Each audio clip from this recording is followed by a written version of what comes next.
我不管了，我就要证明给你看我是不是男人。局长，你要是男人的话，就不要再问我了，我也不想跟坏人在一起。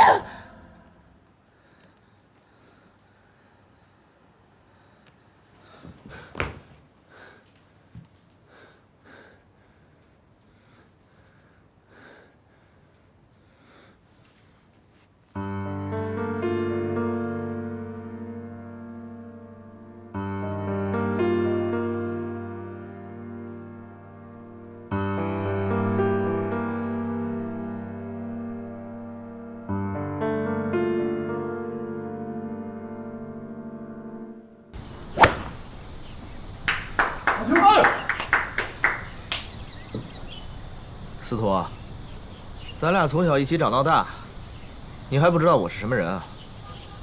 那女的随便说几句你就相信了？关键是我们几个从小到大确实没有见过你跟某一个女性乱搞过呀，所以那个女的那么一说，你懂的啊。当然，我不应该轻信她的谣言。Sorry, I'm so sorry， 兄弟。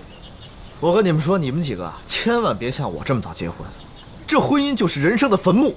其实现在有一个问题啊，就算我们几个不把你当弯了看，可那些妞都当真了。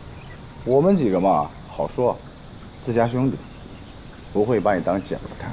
对，在我们的心中你是纯爷们儿，可是，在女孩们的心中，你呀就是弯的。你才弯的！我弯吗？你哪只眼看着我弯呀？啊！你看看我的雄性荷尔蒙迸发的，看我这胡子多性感。可是关键哥们认为我也是弯的，这是拜你所赐呀。行了，你别在这添乱了，赶紧帮我想想办法。办法有，就看你活不活得出去。说呀！找个女孩啊。